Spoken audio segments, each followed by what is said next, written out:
আল্লাহ বলেছেন আদমের সুরত আমি আল্লাহ আমার সুরত দিয়ে আদমকে বানাইয়াছি। তাহলে নবীজির সুরত কার সুরত বলতে হবে এই আসরে দাঁড়িয়েছি। বাবা মান রায়ানি ফাকাদ রায়াল হক সুরত বলতে কি বোঝায়? শুধু এই মুখমণ্ডলটুকু না, অল বডিটা না। আল্লাহ কোন টুক দিয়েছিল আদমকে? শুধু এই চেহারাটুক, আর বাকিটুক ফেরেশতারা মাটি দিয়ে তৈরি করেছিল। আর আমার নূর নবীজির মস্তক থেকে পায়ের তালু পর্যন্ত নূর, শুধু নূর না, নূর আলা নূর।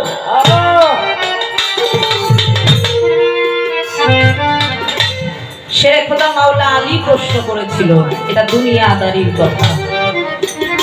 প্রশ্ন করেছিল হুজুর আপনি কে? হুজুর বলেছিল কেন? আমি আখেরি জামানার শেষ নবী। বলে এটা আমি জানি, এটা আমার প্রশ্ন না। আপনি কে? বলে আমি ফাতেমার আব্বা হুজুর, এটাও আমি জানি। শেরে খোদা মাওলা আলীর চাচাতো ভাই, এটাও আমি জানি। মাওলা আলীর শ্বশুর, এটাও আমি জানি। ইমাম হাসান ইমাম হুসাইনের নানা ভাই, এটাও আমি জানি। পাপী উম্মতের কান্ডার সাফায়াতকারী আমি নবী মুহাম্মদ। শেরে খোদা মাওলা আলী বলেছিল হুজুর আমি এইটাও জানি। মূলত আপনি কে? সেখানে আমার নূর নবীজি মুখে প্রকাশ করেছিলেন মান রায়ানি ফাকাদ রায়াল হক। আমাকে দেখলে হককে দেখার আর বাকি থাকে না। তাহলে এখন বুঝে নিতে হবে কার কি বুঝতে হবে। এখানে জ্ঞানী শ্রোতা,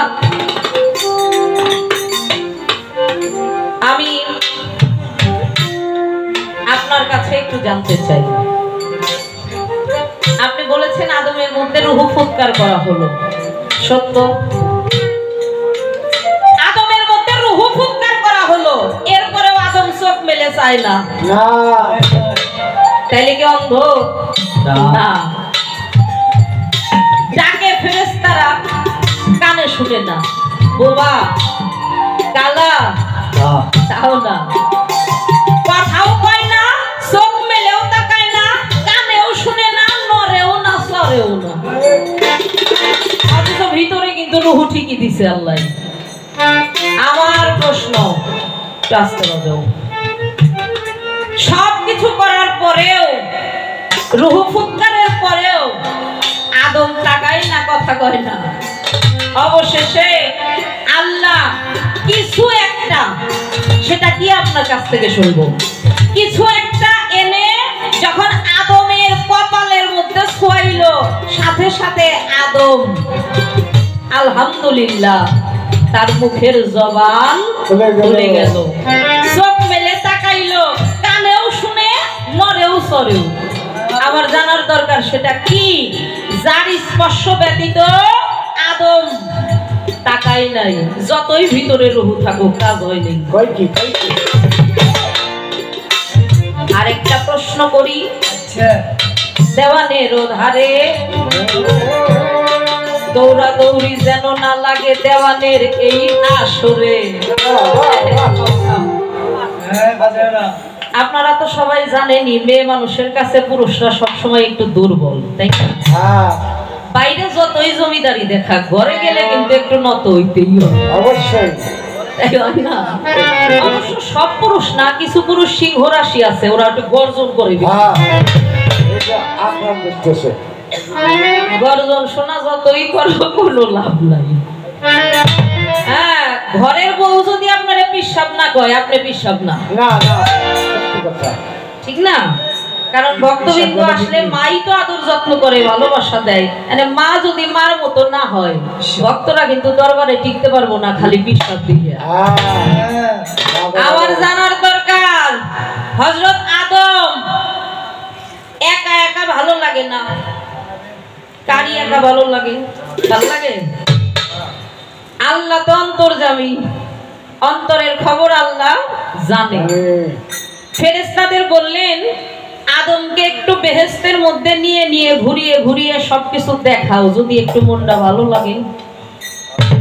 আল্লাহর হুকুমে ফেরেশতারা হযরত আদমকে নিয়ে যখন বেহেশতের মধ্যে ঘুরাইতে লাগলেন, দেখাইতে লাগলেন, হঠাৎ করে একটা মেয়েকে দেখে আদম ৭০,০০০ বছর বেহুশ ছিল। তখন কিন্তু বিবি হাওয়াকে সৃষ্টি করা হয় নাই। এরপরে হইল বিবি হাওয়া আসছে।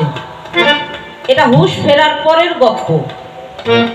আমি আপনার কাছ থেকে জানতে চাই, কোন মেয়ের ছবি দেখে ৭০,০০০ বছর যিনি প্রথম খলিফা আদম অজ্ঞান হলেন, তো হলেন ১-২ মাস ১-২ বছর না, ৭০,০০০ বছর। সেই মেয়েটা কে ছিল?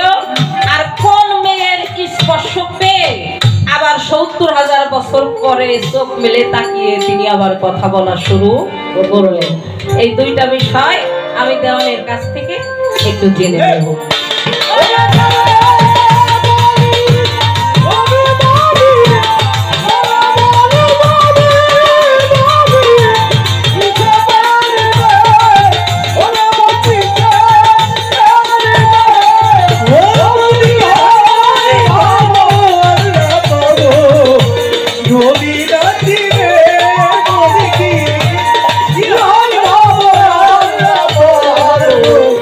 Robi